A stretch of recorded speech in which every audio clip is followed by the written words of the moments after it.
Alors, à Gria Grand Est, nous, on travaille, on existe maintenant depuis près de 40 ans. On accompagne les entreprises agroalimentaires dans leur quotidien, sur leurs projets d'innovation, sur vraiment, on est au quotidien avec les entreprises. Initialement, on est issu de la fusion entre les organismes de la recherche et de l'enseignement supérieur de la Lorraine. Donc, c'est vrai qu'à la base, on est plutôt sur la Lorraine, mais avec la fusion des régions, on s'est étendu à tout le Grand Est.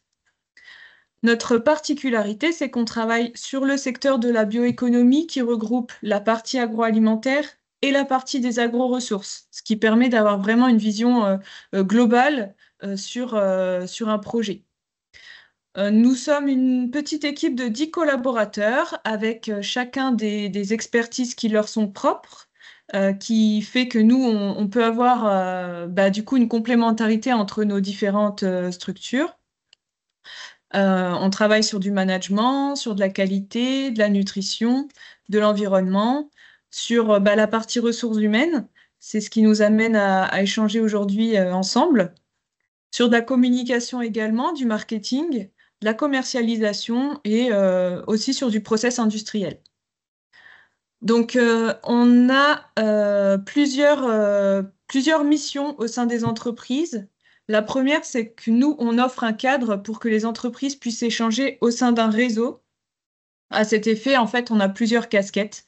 Un rôle de CRIT, cellule régionale d'innovation et de transfert de technologie, avec laquelle on réalise des prestations de services auprès des entreprises. Nous avons aussi un rôle de CDT, cellule de diffusion technologique. Avec ce rôle-là, on va organiser des événements, des webinaires comme ce webinaire aujourd'hui. On va diffuser de l'information technique pour permettre aux entreprises de monter en connaissance, en compétence sur un sujet. On va essayer de les sensibiliser sur différents sujets. Et puis, nous avons également un rôle d'ARIA, d'Association régionale d'industrie alimentaire, agroalimentaire. Donc, au sein de la région Grand Est, nous sommes 3 ARIA et on travaille ensemble pour accompagner les entreprises dans leur quotidien. Et puis, il faut savoir qu'il y a des ARIA partout en France et on forme ensemble le réseau des ARIA de France. Donc, on travaille tous en collaboration au sein d'un réseau, ce qui nous permet de partager les problématiques, etc. Ce qu'on propose, nous, comme service à nos adhérents, puisqu'on fonctionne par adhésion, c'est d'accéder à des services externalisés, donc sur différentes thématiques qui recoupent avec nos expertises, donc sur de l'innovation, de la performance environnementale industrielle, de la qualité-sécurité, sur la partie emploi-management, formation aussi, sur du marketing, communication, commercialisation, etc. Donc là, en fait, on propose vraiment aux entreprises de petite et moyenne taille de venir aller piocher dans notre panel d'expertise pour pouvoir les accompagner.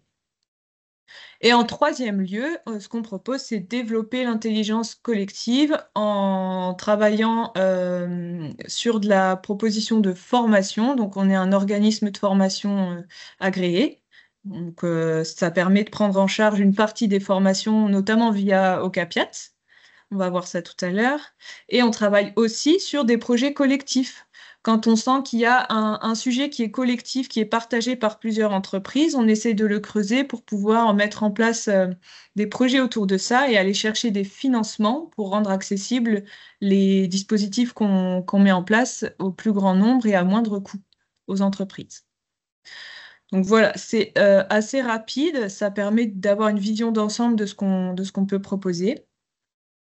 La slide d'après, ça montre en fait les personnes derrière les expertises que j'ai mentionnées juste avant. Donc on est, comme je vous le disais, une équipe d'une dizaine de personnes avec chacun ses propres expertises. Et là, voilà, vous avez notre équipe qui est au complet. Voilà, on essaye de partager des valeurs de proximité, de durabilité, convivialité. C'est pour ça qu'on organise souvent des événements sur plusieurs thématiques. Ça peut être sur de la RH, ça peut être sur des thématiques plus techniques, des problématiques plutôt qualité. Vraiment, on essaye d'être aux côtés des entreprises dans leurs besoins au quotidien. Donc voilà pour la présentation d'Agria. Maintenant, ce que je vous propose, c'est de passer la main à Monsieur Jamé d'Ocapiat, qui va du coup pardon, j'essaye d'arrêter le partage. Hop, qui va Bon, du coup vous parler des financements de la formation. voilà. Bonjour à toutes et à tous. Tout d'abord, est-ce que vous voyez l'écran? Est-ce que le partage est bon? Et est-ce que c'est- ça marche hein, par rapport à ça? Allô? Oui, Oui, oui, oui, oui. oui, ça fonctionne. Voilà. Donc, par rapport comment dirais-je, aux entreprises agroalimentaires du champ d'Ocapia, donc on va faire d'abord, on avait prévu une petite présentation des intervenants. Justine vient de se présenter. Je dirais Sébastien Coury qui co-animera, on fera cette animation à deux voix. Il est présent sur les secteurs Grand Est comme moi, il est conseiller entreprise et moi je suis en charge des entreprises du secteur des Ardennes et de la Marne. J'y vais petit à petit, page par page. Je dirais, on va présenter donc dans un premier temps notre Ocapia, quelles sont les missions d'Ocapia, je dirais quelles sont nos missions. On va ensuite, Sébastien prendra le relais pour expliquer un petit peu les grands éléments de contexte et d'enjeux. On parlera de notre offre de services et des financements qui vont avec, que ce soit pour le conseil, que ce soit pour le recrutement ou la formation des salariés. Et on vous présentera également tous les outils qu'on peut avoir en ligne, parce que la révolution numérique est passée par là, et Ocapia a mis en ligne un maximum d'informations à la disposition des entreprises. Voilà. Alors, je passe petit à petit. Donc, par rapport à ça, qui sommes-nous? Alors, Ocapia, c'est l'opérateur, est un opérateur de compétences, c'est-à-dire un OPCO. On est agréé par le ministère du Travail. Et on est né de la fusion du FAFSA et d'Opcalim par rapport à la loi de la réforme de la formation professionnelle. On regroupe 50 branches professionnelles, 180 000 entreprises sont adhérentes. On a 98% de nos entreprises qui ont moins de 50 salariés et 92% de nos entreprises qui ont moins de 11 salariés. Vous allez tout de suite comprendre pourquoi. Parce que tout simplement, on a toutes les entreprises agricoles qui sont adhérentes au sein d'Ocapia. Alors, les chiffres clés sont là. Sur le Grand Est, on va dire qu'on a un champ professionnel de 30 000 entreprises et de 140 000 salariés. Les industries de transformation alimentaire qui sont très présentes autour de la visio d'aujourd'hui. Il y a peut-être près de 1000 entreprises et il y a un champ professionnel qui est très important à l'intérieur de ces 40 000 salariés. Alors ensuite, notre champ d'action, on va retrouver chez Ocapia les coopératives agricoles, les agriculteurs, la production marine, la pêche, tout ce qui est transformation alimentaire et les acteurs du territoire. Donc voilà un petit peu notre champ d'action. Alors les missions au sein d'Ocapia, je dirais on est là pour accompagner, on est là pour financer, on est là pour conseiller les entreprises. Donc les missions de notre OPCO, c'est soutenir la compétitivité des entreprises et de l'économie, accompagner l'effort de professionnalisation des salariés et notamment développer les services de proximité. C'est pour ça dans les territoires, c'est pour ça qu'il existe un réseau qui est présent avec une centaine de conseillers entreprises. On n'est pas seul, Sébastien. Être vecteur d'efficacité, on est au service des branches professionnelles. C'est-à-dire que nous sommes un organisme paritaire géré par les employeurs et les salariés, avec l'État qui est extrêmement présent. Donc, nos publics, nous sommes en lien avec les entreprises, les actifs, les salariés, puisque nous sommes un organisme paritaire, et on est en lien avec les CFA et les prestataires de formation. Pourquoi les CFA? Parce que la première activité d'Ocapia, c'est de financer les contrats d'insertion par alternance, on va le voir tout à l'heure, et les contrats d'apprentissage. Alors, les principaux axes de notre offre de service, tout ce qui est appui conseil RH, tout ce qui est évaluation des pratiques, diagnostic, accompagnement RH, gérer tout ce qui est appui conseil, accompagnement des entreprises.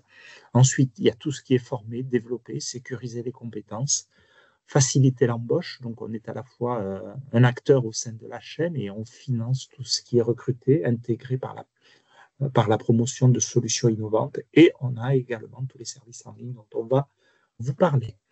Voilà. Nos partenariats, on est en lien avec tout ce qui est agence nationale de lutte contre l'illettrisme. C'est-à-dire qu'on a même en ligne des outils qui permettent de faire le point si une entreprise peut être confrontée à des situations par rapport à tout ce qui est lire, écrire, compter. Donc ça, c'est un partenariat. On est en partenariat avec la GFI pour pouvoir mieux accueillir les personnes en situation de handicap. Et on est en lien avec notamment le réseau des CEP qui est là pour accueillir les salariés en situation de reconversion professionnelle ou les salariés, puisque la loi, la dernière réforme, a mis en place le réseau des conseils en évolution professionnelle. Donc voilà un petit peu nos différentes, comment dirais-je, missions de partenariat. Alors la structuration de l'équipe Grand Est, ben, vous voyez, ben, vous l'avez devant vous, ben, le bureau est à Reims, le diaporama vous sera envoyé, hein. Donc pas d'inquiétude, ne notez pas tout. Et voilà. Et puis vous voyez, je dirais, nous sommes 1, 2, 3, 4, 5, 6 conseillers sur le Grand Est, avec 2 sur l'ancienne Champagne-Ardenne, 2 sur l'ancienne Lorraine et 2 sur l'ancienne Alsace, principalement. Je passe la parole à Sébastien, tu es là? Oui. Éléments Merci, de contexte Thierry. et enjeux. Tu veux que ou je passe la diapo? C'est comme tu veux. Bon, vas-y, tu peux dérouler. Déroule à ce moment-là.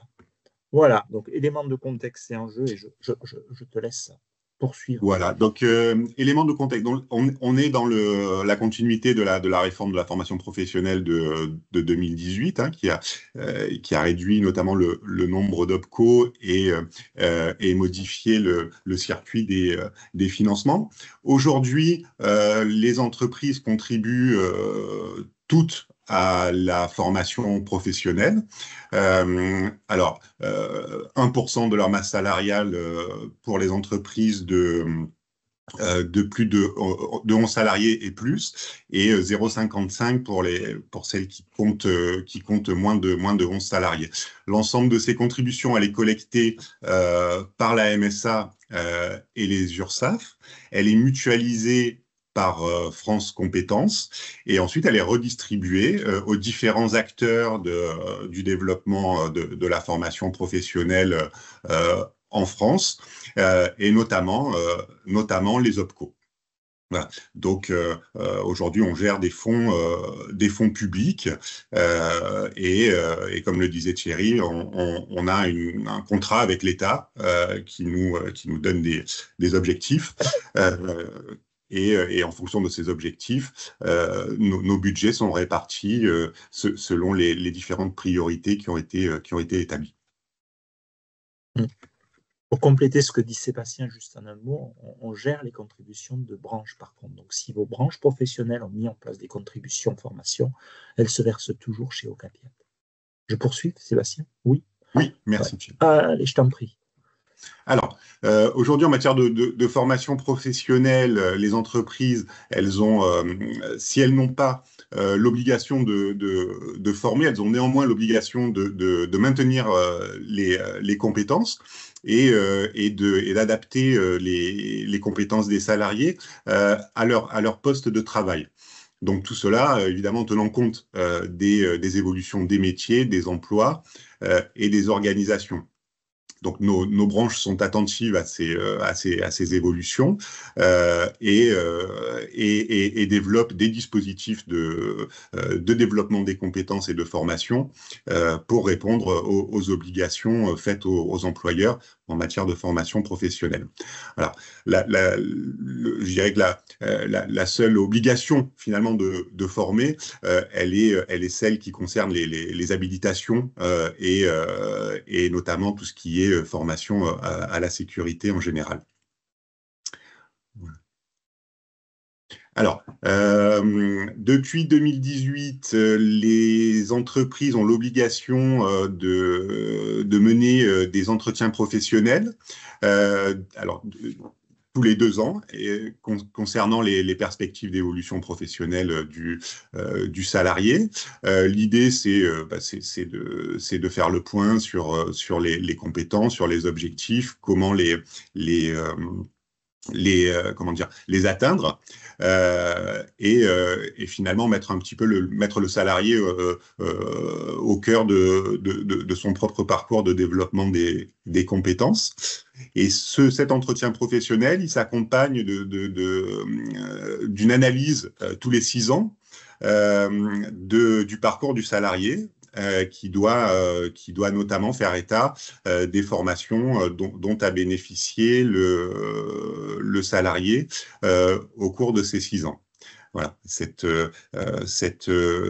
analyse récapitulative du parcours à 6 ans, elle est présentée aux membres du CE. Et pour les entreprises de plus de 50 salariés, il y a des obligations, voire des sanctions si ces obligations ne sont pas respectées. Thierry, tu peux...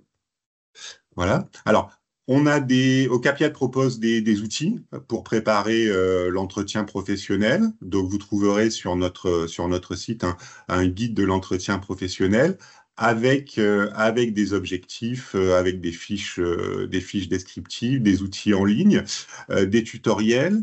Et puis également, nous mettons à disposition de nos entreprises l'historique des formations qui ont été suivies par les salariés sur la période des 6 ans écoulés, afin que vous puissiez préparer ces entretiens et les mener avec le plus de matière possible pour que ça soit le plus efficace, justement, possible. Alors, l'offre de service Ocapia, je dirais, on arrive ici à la fois sur l'accompagnement financier que l'on peut apporter par rapport aux actions de formation, aux actions de développement de compétences, enfin, ou aux accompagnements RH. Alors, je vais vous la présenter avec tout d'abord tout ce qui est formé les salariés. Il faut avoir en tête que la dernière réforme de la formation professionnelle a privilégié les financements aux entreprises de moins de 50 salariés. Donc, par rapport à ça, former mes salariés, ça concernera plus les entreprises de moins de 50 qui sont autour de la table, davantage que les entreprises de plus de 50. Et parfois, il y a des représentants d'entreprises qui sont dans des groupes où il y a des moins de 50 et des plus de 50. Voilà. Donc, voilà pourquoi on est obligé à un moment donné de parler des dispositifs des moins de 50. Alors, le premier dispositif qui est financé par le plan de développement des compétences, c'est le guide régional, c'est l'offre régionale, c'est le catalogue des formations qui concerne les entreprises de moins de 50 salariés. Pour les entreprises de moins de 50 salariés, il y a le phénomène de gratuité, c'est-à-dire prise en charge à 100% des coûts pédagogiques par Ocapia pour les entreprises de moins de 50. Les entreprises de plus de 50 peuvent bénéficier du catalogue si elles le souhaitent, mais il faudra verser une contribution pour qu'on puisse régler l'organisme de formation à votre place. Voilà. Donc le guide régional, c'est vraiment un service qu'on a développé, c'est un service en ligne. Et ensuite, les entreprises peuvent aller consulter le portail et elles peuvent s'inscrire pour pouvoir bénéficier de formations. Il y a des formations sécurité, des formations métiers, des formations transverses. Les formations sécurité représentent 50% de nos demandes.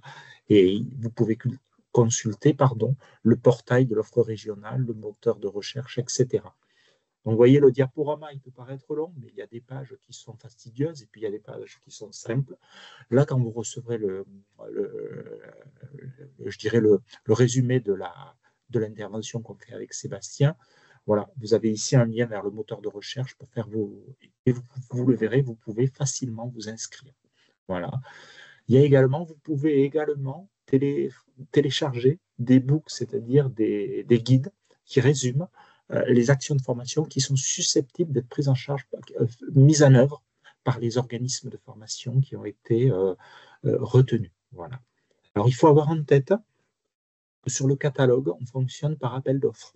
C'est-à-dire qu'une fois que les organismes sont retenus, c'est pour 3 ans. Et on ne peut pas changer d'organisme comme ça sans faire un nouvel appel d'offres. Voilà.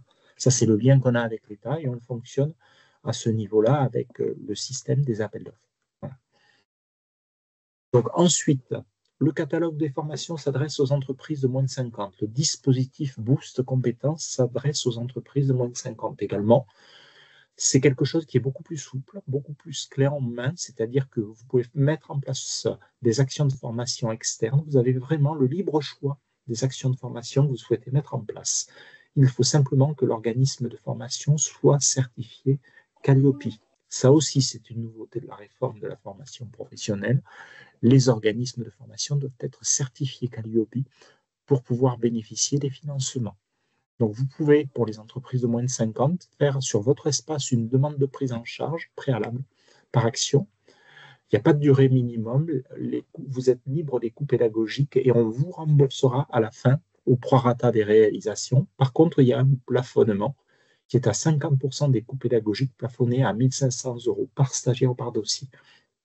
Voilà, il faut faire la demande de prise en charge 2 mois avant et il faut que le dossier soit, j'allais dire, le dépôt des justificatifs, etc., dans les 3 mois pour pouvoir, je dirais, fluidifier au maximum le dispositif. Donc, pour résumer, Boost Compétences, c'est la prise en charge financière d'une action de formation externe dispensée par un organisme certifié Calliope. Vous êtes libre de choisir l'organisme que vous souhaitez. Demande préalable 2 mois avant. Plusieurs demandes sont possibles, sans plafond annuel pour le moment. Par contre, c'est 750 € par stagiaire ou par dossier, quel que soit le nombre de stagiaires maximum. Voilà, là, la deuxième page, elle est bien parce qu'elle vient résumer la première page qui était un peu plus chargée. Voilà. Troisième dispositif accessible aux entreprises de moins de salariés, c'est le dispositif formation interne.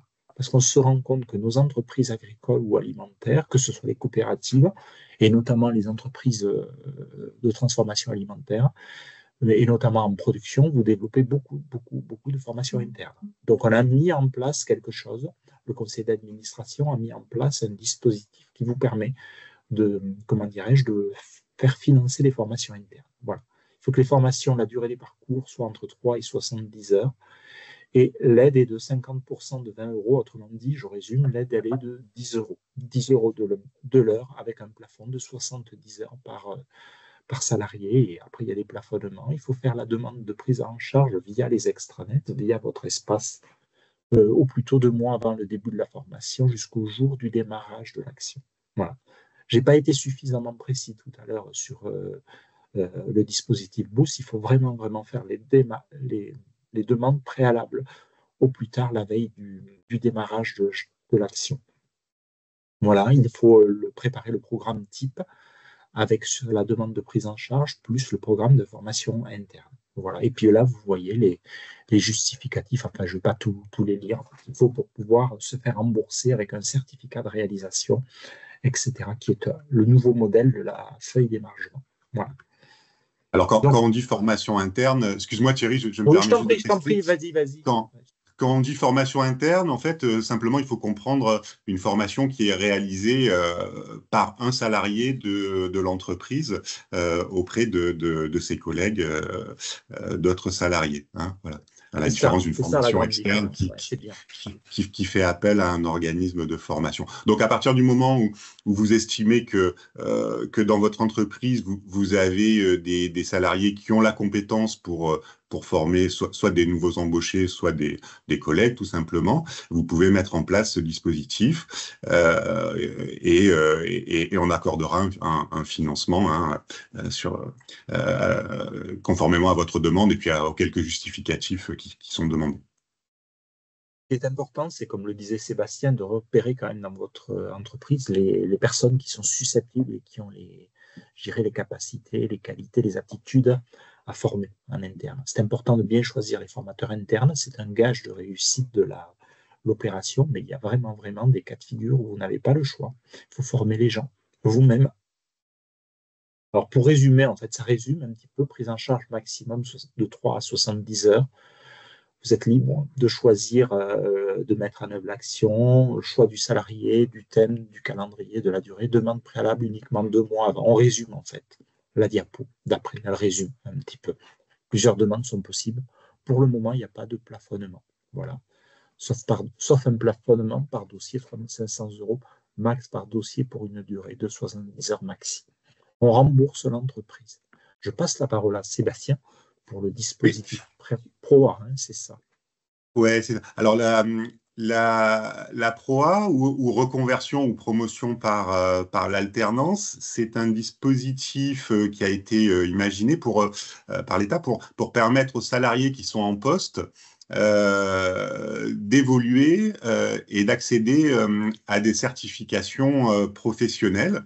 Donc, des certifications professionnelles dont l'État a confié aux branches le soin d'établir des listes en fonction de leurs priorités. Et donc, nos branches ont établi une liste de certifications que vous trouverez sur notre site pour pouvoir permettre à vos salariés d'évoluer. Alors, contrairement aux autres dispositifs qu'on a présentés jusqu'alors, celui-là, c'est un dispositif qui est également accessible, dont les financements sont également accessibles aux entreprises de 50 salariés et plus, sur la base de forfaits.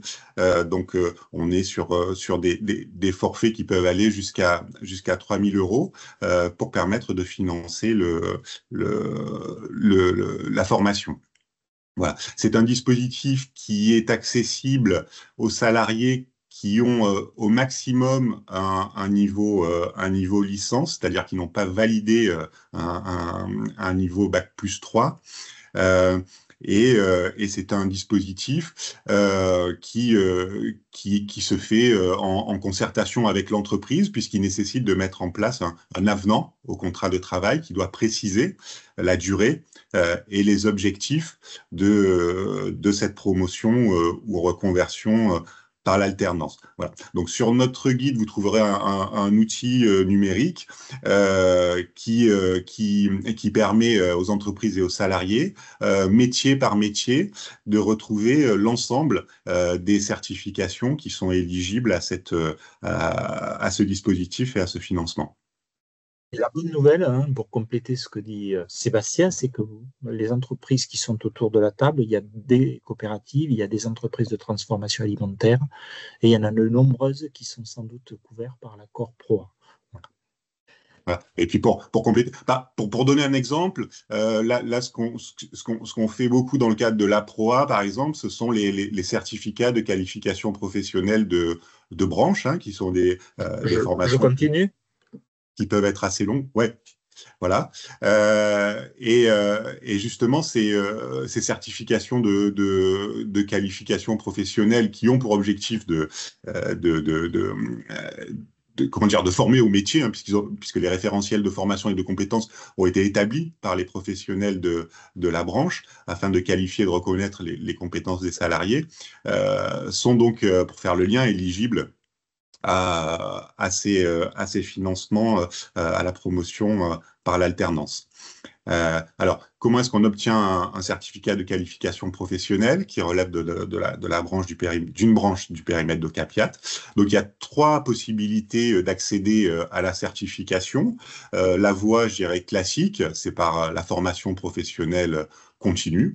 Donc, le salarié ou les salariés, s'il s'agit d'un groupe, sont évalués en amont du dispositif par un organisme référencé au CAPIAT qui va établir les besoins en formation qui sont nécessaires pour développer les compétences et permettre aux salariés de satisfaire aux évaluations finales. Donc, ce positionnement, évidemment, il va être individualisé puisque, en fonction de leur expérience et de leurs compétences, les salariés n'ont pas les mêmes besoins de complément de formation pour obtenir la certification. Donc ça, je dirais, c'est la voie la plus classique. Depuis 2018, les branches ont eu la possibilité de découper les certificats de qualification professionnelle en blocs de compétences. Donc, en général, un certificat de qualification professionnelle, c'est composé de 4 à 5 modules. Et donc, ces modules, désormais, ils sont accessibles un par un aux salariés, ce qui permet à la fois aux entreprises et aux salariés de programmer l'accès au CQP sur un temps plus long. C'est-à-dire qu'on peut passer une année un module et puis une fois qu'il est acquis, programmer l'acquisition d'un second module. Voilà. Et une fois que les modules sont acquis, les blocs de compétences sont acquis pour la vie. Hein. Il n'y a pas de durée de validité. L'idée, évidemment, c'est de permettre aux salariés, tout au long de son parcours professionnel, de compléter son CQP en accédant à l'ensemble des modules à son rythme. Et puis enfin, il y a la validation des acquis de l'expérience, puisqu'au fond, un certificat de qualification professionnelle, il est là pour certifier que la personne a les compétences, et il se peut très bien que l'évaluation fasse état d'un salarié qui dispose déjà des compétences requises pour accéder au diplôme. Dans ce cas-là, on ne va pas lui faire perdre du temps en le faisant passer par la formation professionnelle, mais on va le présenter directement au jury via le système de validation des acquis de l'expérience.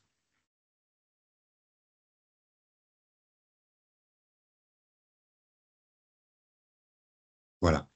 Vous trouverez sur notre site un outil très complet, un kit CQP avec l'ensemble des CQP des branches et les outils pour les mettre en œuvre. Alors oui, le deuxième pilier des services au CAPIAT pour nos entreprises, après les outils de formation, c'est l'ensemble des diagnostics ressources humaines qui sont proposés pour permettre aux entreprises de professionnaliser et de structurer leur pratique RH. Donc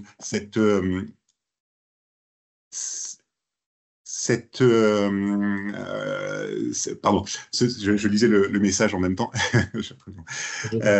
Oui, nous avons une question dans le chat.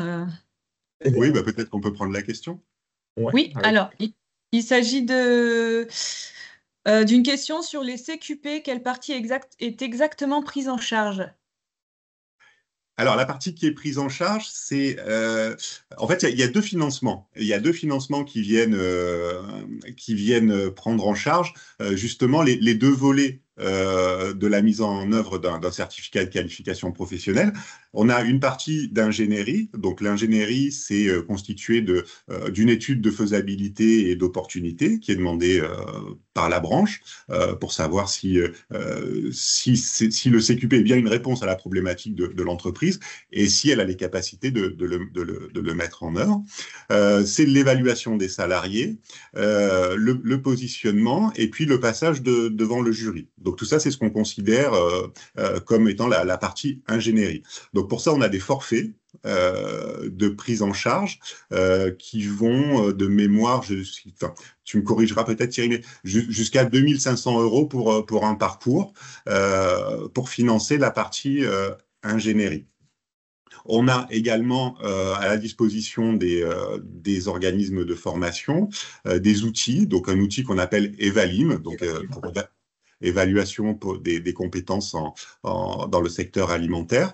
Et ces outils, justement, ce sont des outils de positionnement et d'évaluation pour chacun des CQP de branche qui sont inscrits. Voilà, donc ça c'est la partie ingénierie. Et puis ensuite, sur la partie formation, hein, parcours de formation, c'est à ce moment-là qu'on fait intervenir le financement que j'évoquais tout à l'heure, c'est-à-dire la promotion par l'alternance pour les entreprises. Même au-delà de 50 salariés plus, puisque il n'y a pas de seuil d'effectif pour ces formations-là. Et donc, dans le cadre de la formation financée par la promotion par l'alternance, on peut aller jusqu'à 3 000 € pour un parcours de formation. Et là, la chance, c'est que c'est les fonds de branche qui peuvent venir doper, si je puis me permettre, prendre en charge tout ce qui est préparation, ce que Sébastien avait expliqué, tout ce qui est préparation et ingénierie de formation. C'est financé par vos accords de branche pour les entreprises qui, naturellement, sont à jour de leur contribution de branche. Par contre, la PROA, c'est un dispositif qui est financé par les fonds État. Donc, en fait, c'est une chance, quelque part, d'avoir une contribution de branche parce que ça permet de financer des actions de branche. Je reviens au Diag RH. Je te repasse la parole, Sébastien. Ouais, merci Thierry. Donc, comme j'ai indiqué, c'est je dirais le deuxième pilier de l'offre de service, ce sont l'ensemble des diagnostics ressources humaines. Le ressort principal pour ces diagnostics, c'est le référencement d'un ensemble de prestataires qui sont des partenaires d'Ocapiat, donc qu'on référence suite à des appels d'offres et qui ont pour mission d'aider les entreprises à résoudre des problématiques RH ou à développer des pratiques RH plus professionnalisées. Donc, ces diagnostics RH, ils sont financés par Ocapiat. Concrètement, il n'y a pas de coût, il n'y a pas de reste à charge pour l'entreprise, puisque on a dans le cadre de l'appel d'offres garanti les coûts, et donc il y a un prestataire qui vient dans l'entreprise l'aider dans sa problématique. Donc le premier de ces diagnostics, c'est le défi emploi, qui est réservé aux entreprises de moins de 11 salariés, celui-ci. Donc il y a une journée d'ingénierie qui est prise en charge et qui est réglée directement par Ocapiat au prestataire, qui vient mettre en place ce qu'on appelle un protocole individuel de formation qui vise à établir en fait un programme de formation pour le salarié qui est recruté dans l'entreprise et qui va bénéficier d'un parcours de formation. Donc pardon Thierry, vas-y. Ce dispositif, il concerne certainement peu de personnes autour de la table. Il a été voulu pour soutenir les entreprises de moins de 11 salariés, qui sont des entreprises à la fois fragiles et porteuses d'espoir. Fragiles parce qu'elles sont toutes petites, porteuses d'espoir parce qu'elles recrutent énormément. Et quand elles recrutent leurs premiers salariés, elles ont besoin d'aide et d'accompagnement sur la formation interne. Voilà, donc c'était Je poursuis. Défi emploi. Voilà. Je te repasse la parole, Sébastien. Oui, merci Thierry. Voilà. Donc pour résumer, défi emploi, c'est un dispositif qui permet à la fois de bénéficier d'une journée d'ingénierie pour mettre en place dans l'entreprise le cadre qui va faciliter l'intégration d'un salarié, donc à travers un programme de formation. Et c'est également la possibilité de financer de la formation interne, donc très spécifique aux besoins de l'entreprise, puisque c'est l'entreprise elle-même qui va former le salarié. Voilà. Enfin, je développe pas plus, mais si vous l'aurez. Voilà. Alors, ensuite, on a ce qu'on appelle l'offre diagnostic RH et également autodiagnostic en ligne. Donc, autodiagnostic en ligne, vous avez un outil disponible pour toutes les entreprises d'Ocapiat et qui vous permet de faire, via notre site, un diagnostic pour savoir où vous en êtes sur vos pratiques RH. Voilà. Alors, ce qui est intéressant, c'est que nous, avec Thierry, en tant que conseiller de l'entreprise, on est destinataire des résultats. Donc, on sait qui a fait un diagnostic et quels sont les résultats de ce diagnostic. Et ça nous permet aussi de pouvoir alerter l'entreprise en lui disant que peut-être l'accompagnement par un de nos prestataires sur telle ou telle problématique RH pourrait lui permettre de se développer. Donc, globalement, il n'y a pas de problématiques qui soient listées. L'ensemble des problématiques RH de l'entreprise peuvent être concernées. Et donc, si vous avez un projet, si vous identifiez un projet RH, il faut nous consulter et nous, on vous mettra en rapport avec un de nos prestataires qui prendra contact avec vous pour mettre en œuvre l'accompagnement et le projet. historiquement, c'était la préparation du plan de formation, mais actuellement, beaucoup de diagnostics tournent autour des problématiques de recrutement. Les entreprises rencontrent des difficultés, donc elles ont parfois recours au diagarage pour pouvoir faire un zoom sur comment booster ces recrutements, comment faire bouger mes pratiques en matière de recrutement, etc. Et CRH, je te laisse prendre le relais, Sébastien. Ouais, alors PCRH, donc prestation conseil en ressources humaines, c'est un dispositif que nous pilotons conjointement avec l'État, hein, avec la DRET, et qui a pour vocation de permettre aux entreprises d'être accompagnées. Alors cette fois-ci, soit par un prestataire référencé au CAPIAT, mais également par des prestataires qui ne le seraient pas forcément. Hein, c'est-à-dire que là, il y a plus de souplesse dans le choix du prestataire, puisque l'entreprise peut, si elle a travaillé ou si elle souhaite travailler avec un prestataire de son choix, bénéficier malgré tout du dispositif et du financement. Voilà. Donc c'est un financement qui est financé, qui est porté à 50% de 1 000 € jour dans la limite de 15 jours par an par la DRETS et au CAPIAT en fonction des fonds qui sont disponibles, financent les 50% restants de la facture du prestataire. Voilà. Donc là, c'est pareil. Si vous avez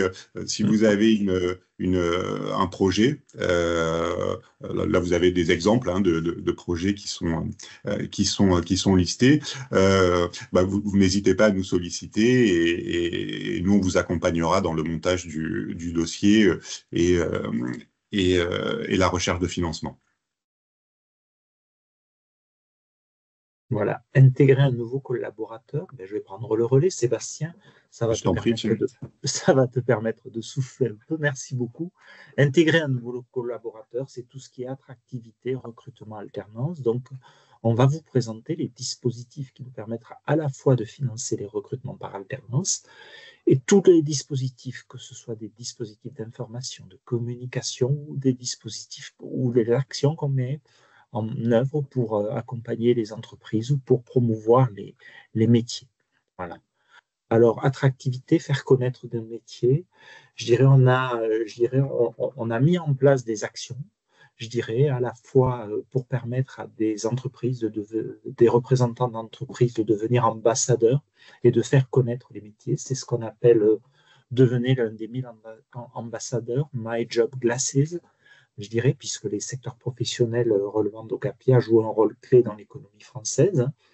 La filière agricole et alimentaire, c'est un des piliers de l'économie. Donc, les difficultés de recrutement sont vraiment des difficultés importantes dans les entreprises de transformation alimentaire, dans les coopératives ou même dans les entreprises agricoles. C'est peut-être encore plus important dans les entreprises agricoles et encourager les jeunes à se tourner vers nos métiers. Donc, on finance et on participe à des salons et à de nombreuses actions pour faire la promotion de nos métiers. Voilà. Pensez également, alors la mise en situation professionnelle, c'est quelque chose qui n'est pas mis en œuvre par Ocapia, mais c'est un dispositif qui permet à des demandeurs d'emploi de mieux connaître certains secteurs d'activité. Nous, la filière alimentaire, on s'est inscrit pleinement pour permettre aux entreprises de mieux faire connaître leur métier. Parce que une bonne orientation professionnelle, c'est un gage de réussite après. Tu voulais rajouter quelque chose, Sébastien, peut-être, non? Non, j'ai cru. Voilà. Mais effectivement, c'est un dispositif qui est développé par les missions locales et par France Travail. Voilà. Ouais, c'est Pôle emploi et les missions locales. Alors, vous avez également des vidéos qui sont en ligne. Donc, il y a toute une chaîne YouTube Ocapia qui a été mise en ligne et qui existe. Et vous avez des informations pédagogiques, des informations sur les métiers, des informations sur comment saisir vos demandes de prise en charge, des informations administratives et tout un tas d'informations sur les métiers, que ce soit le secteur alimentaire, les métiers de la pêche ou le secteur agricole. Donc, on a financé des vidéos pour mieux faire connaître le métier. Actuellement, c'est une cause nationale. Toutes les entreprises sont confrontées à des difficultés en matière de recrutement. Et donc, avec les branches, en lien avec les branches professionnelles, Ocapia a mis en place un certain nombre d'informations et un certain nombre de vidéos pour mieux faire connaître vos métiers. Voilà. Cap vers l'alternance, une fois que vous êtes sur le site internet Ocapia, cap vers l'alternance, il ne faut pas oublier, alors là c'est sans transition, puisque je vais vous parler d'alternance. L'alternance, ça représente les 2/3, peut-être 70% des financements d'Ocapia, avec le dispositif contrat d'apprentissage principalement. Donc vous pouvez aller sur le site Cap Alternance, tout savoir sur l'alternance, une plateforme dédiée où vous trouverez toutes les informations pratiques, que ce soit sur le plan pédagogique, administratif ou financier. Donc vous cliquez, je suis un alternant, je suis une entreprise, et vous pouvez aller accéder au simulateur de coûts. Donc là, vous trouverez des infos, voilà, et vous verrez également quels sont les montants pris en charge au niveau des contrats d'apprentissage, des contrats de professionnalisation, en fonction de vos branches professionnelles. Donc c'est important parce que vous verrez quel est le montant pris en charge par Ocapia. Et vous avez également un simulateur de la rémunération à donner. Mais il faut être vigilant sur la rémunération parce qu'elle ne prend pas en compte les surplus à donner par rapport aux accords de branche. Donc si vous recrutez un apprenti, il est important de bien regarder au moment de l'arrivée du collaborateur s'il n'y a pas un petit peu plus à donner avec le cabinet comptable par rapport à votre propre convention collective. Voilà. Donc, sur le site, vous trouvez donc le simulateur des coûts pédagogiques et de la rémunération sous l'angle légal, des guides pratiques sur la bonne alternance, l'essentiel du contrat de professionnalisation, l'essentiel du contrat d'apprentissage. Vous trouvez également tout ce qui est questions-réponses, contrat, rémunération à donner aux apprentis, parce que c'est quand même vraiment quelque chose de technique. Et je le dis pour les entreprises qui ont de nombreux alternants, la rémunération d'un apprenti, c'est quelque chose de technique. Voilà. Ensuite, 5 démarches à ne pas oublier. Désigner un maître d'apprentissage ou un tuteur qui doit normalement être salarié de l'entreprise. C'est capital, c'est quelque chose, l'apprentissage, qui marche de mieux en mieux. C'est tout simplement parce que tout le monde est convaincu que c'est quelque chose d'utile et les entreprises désignent des tuteurs. C'est important d'avoir des tuteurs bien formés, comme les formateurs internes. Demandez à votre centre de formation, s'il le veut, de se charger des démarches d'enregistrement du contrat. S'il ne le fait pas, c'est à l'entreprise de le faire et c'est à vous d'aller le déposer. Les entreprises alimentaires là, que l'on voit aujourd'hui sont des entreprises autonomes. Vous êtes capable de déposer vos contrats sans souci sur vos espaces, mais pensez à nos petits agriculteurs qui représentent 90% des entreprises. Sans l'aide des CFA, voilà, ça serait beaucoup plus difficile. Voilà. Faire une déclaration préalable à l'embauche, actualiser le registre unique du personnel, effectuer la visite d'information et de prévention, et puis, je dirais, mettre en œuvre toutes les démarches pédagogiques positives pour intégrer l'alternant dans l'entreprise. Voilà. L'alternance, vous avez 2 dispositifs qui sont le contrat d'apprentissage et le contrat de professionnalisation. Le contrat d'apprentissage est le dispositif le plus important. Ça doit peut-être représenter 90% des financements. Le contrat de pro, c'est 10% des financements. Donc, pour pouvoir valider un contrat d'apprentissage, il faut préparer un diplôme ou un titre enregistré au répertoire national des certifications professionnelles. Voilà, c'est sur la liste France Compétences, etc. Le contrat de pro, c'est quelque chose qui est davantage cousu main, puisqu'on peut valider une qualification enregistrée au RNCP, on peut valider un CQP, il peut y avoir une validation reconnue par une certification reconnue par une classification d'une CCN, d'une convention collective de branche, où il y a même le contrat de pro expérimental qui est sans certification au bout, sans reconnaissance au bout. Voilà, donc ce qui différencie les 2 dispositifs, c'est que le contrat d'apprentissage vise une reconnaissance diplômante ou certifiante par rapport au RNCP. Voilà. Le contrat d'apprentissage s'adresse, je résume, parce que tout ça, je ne vais pas vous la lire, ça serait fastidieux, mais retenez que le contrat d'apprentissage, c'est plutôt les gens de moins de 30 ans. Il y a des exceptions, pour aller jusqu'à 35 ans, il y a des exceptions pour les travailleurs handicapés, etc., à l'âge, mais le contrat d'apprentissage est plutôt réservé à des jeunes. alors que le contrat de professionnalisation peut s'adresser à tout actif, dès lors qu'il est inscrit moins de 26 ans sans restriction, ou alors pour compléter leur formation initiale, ou au-delà de 26 ans, s'il est inscrit à Pôle emploi. Et un salarié de 40 ans, de 50 ans, peut être éligible au contrat de professionnalisation. Donc ce sont plutôt les jeunes, le contrat d'apprentissage. Alors, je résume pour être simple dans ma présentation, mais forcément, je vais un peu vite. Et tout public peut être éligible au contrat de professionnalisation. Alors, sur les modalités de mise en œuvre, l'apprentissage, c'est plutôt des formations un peu plus longues parce que c'est, sauf exception, au-delà de 25%.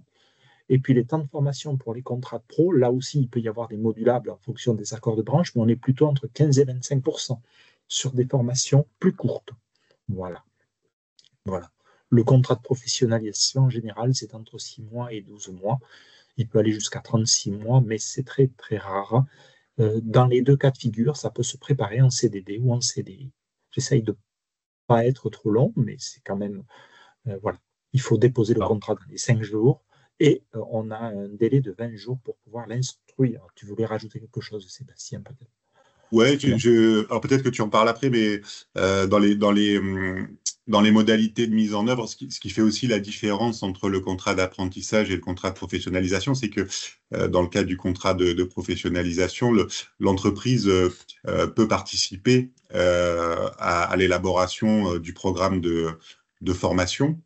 Et même mixer les modalités pédagogiques en faisant à la fois de la formation externe, mais aussi de la formation interne, hein, comme on l'a vu tout à l'heure, si elle estime que pour tout ou partie du programme de formation, elle dispose parmi ses salariés des compétences qui sont requises pour former les personnes recrutées en contrat de professionnalisation.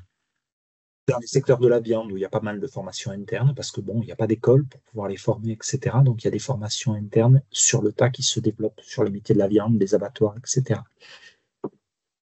Le contrat de professionnalisation reconnaissance CCN ou expérimental, c'est quelque chose qui avait été voulu par la dernière réforme de la formation professionnelle et qui permet de valider des contrats de professionnalisation, de faire bénéficier à des salariés de contrats de professionnalisation sans avoir obligatoirement une reconnaissance. C'était vraiment pour lutter, pour améliorer les recrutements et pour accompagner les entreprises. C'est un peu le couteau suisse, celui-ci. Donc, comme le disait Sébastien, il peut y avoir de la formation interne, ça peut être en mix ou 100% formation externe. C'est vraiment quelque chose qui est très souple et densité de formation est entre 15 et 25%. Et on a 99% de nos contrats de pro expérimentaux qui est entre 6 et 12 mois, mais il peut également se juxtaposer sur un CDI. Dans le cas d'un contrat de pro-reconnaissance CCN, l'entreprise doit naturellement appliquer une CCN et le contrat doit viser l'obtention d'une qualification professionnelle reconnue dans la convention collective. Donc, c'est un petit peu ce que vient de vous expliquer, ce qu'on vient de... Voilà, donc il s'est pas mal développé, le contrat de pro expérimental, il marchait bien parce qu'il y a de nombreuses entreprises pour lesquelles les formations diplômantes ne couvrent pas tous vos besoins. Voilà. Alors, boîte à outils, je repasse la parole à Sébastien par rapport à ça, parce que je crois que c'est ce qu'on avait convenu. Là. Ouais, tout à fait. Merci Thierry. Donc, c'est la dernière partie. Après, on aura plus d'échanges. La dernière partie, donc, c'est pour vous présenter les outils qui sont disponibles sur notre site Internet. Donc, vous avez évidemment les règles de prise en charge. 2024. Donc, c'est un document qui dispositif par dispositif, présente l'ensemble des financements qui sont disponibles pour les entreprises. Alors, ces règles de prise en charge, elles évoluent chaque année. En général, il y a un conseil d'administration qui se tient en novembre et qui fixe les règles pour l'année à venir. Voilà. Dans dans la présentation au CAPIA, vous avez également quelque chose qui est intéressant, c'est un diaporama de quelques pages qui vous résume l'essentiel de la réforme de la formation professionnelle. Et il est très pratique parce qu'il dit ce qui change pour les entreprises. Donc, il est pas mal également. Je vous en prie, Sébastien. Oui, tu peux continuer. Voilà. Vous trouverez également des liens vers les 7 observatoires des métiers du champ d'Ocapiat. Donc, à travers ces observatoires, vous aurez à la fois des informations sur les différents métiers, évidemment, mais également des analyses prospectives qui peuvent vous permettre d'avoir une réflexion stratégique sur les recrutements à venir et les compétences à développer pour vos salariés en place. Voilà. Alors, chaque entreprise dispose d'un accès extranet qui lui permet d'échanger de façon 100% dématérialisée avec les services d'Ocapiat et également de suivre l'évolution de ces démarches, démarches administratives, justificatifs à déposer ou factures en cours de règlement. Donc, il suffit pour cela de créer un compte et pour accéder à cet espace. C'est également sur l'espace que vous avez également l'historique de tous vos dossiers formation que l'on a financés. Donc, dans la rubrique reporting, vous avez la possibilité de télécharger tous vos dossiers qui nous ont été demandés, naturellement. Donc, ça aussi, c'est important de le regarder également. Voilà, boîte à outils RH. Voilà, donc on a également donc, sur l'espace, voilà. Toujours sur Je parlais des votre reportings espace. juste avant. Voilà, toujours sur votre espace, vous avez une boîte à outils RH avec pour chacune des grandes problématiques à laquelle est confrontée l'entreprise en matière de ressources humaines, des outils, des fiches, des diagnostics qui vous permettent de trouver rapidement de l'information, de vous positionner et de trouver des réponses à vos questions sur ces grandes problématiques RH. Voilà.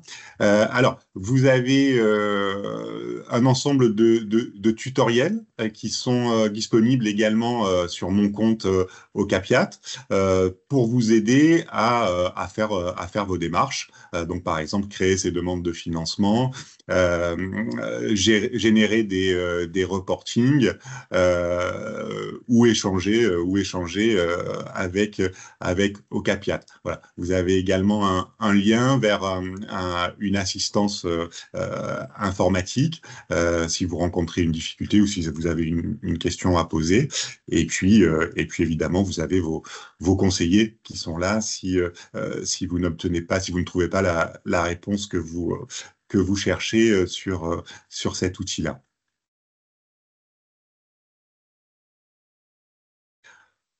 Voilà, donc les contacts Ocapiat. Donc aujourd'hui, on a un numéro unique qui vous est présenté là sur la diapo et qui ensuite vous oriente vers les différents services. Donc services plan de formation, service alternance, en fonction de la problématique que vous rencontrez, pour laquelle vous nous contactez. Et puis, vous avez un lien également unique qui vous permet de poser vos questions.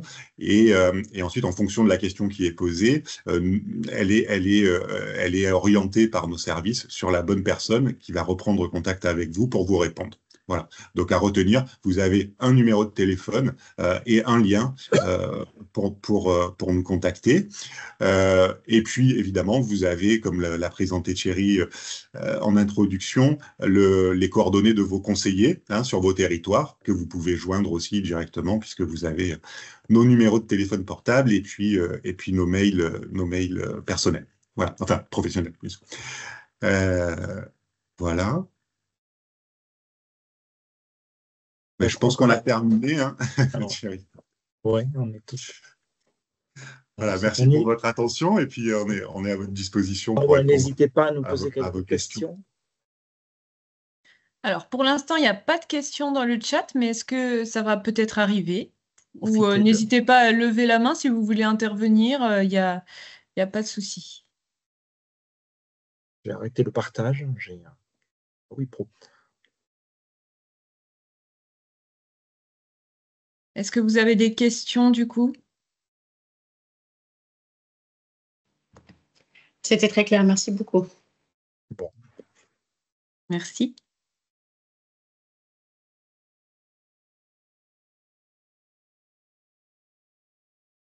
Une personne réagit en disant très bien, merci.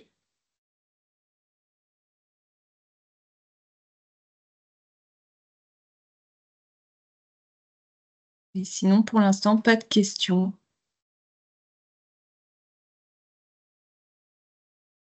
Écoutez, s'il n'y a pas de questions, je vous propose qu'on s'arrête là. Et ben voilà, on va vous transmettre le PowerPoint qui a été partagé aujourd'hui. Vous aurez également le lien du replay si jamais vous souhaitez le revisionner ou le partager, il n'y a pas de souci. Et n'hésitez pas à revenir vers nous si vous avez des questions qui vous viennent a posteriori. Alors, je vois qu'il y a quelqu'un qui est en train d'écrire. Elle peut même prendre la parole, la personne, si elle veut.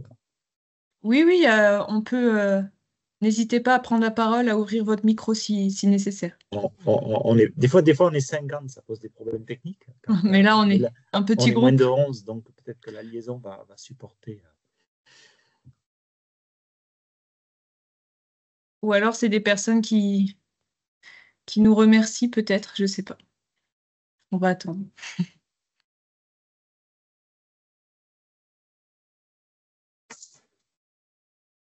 Non.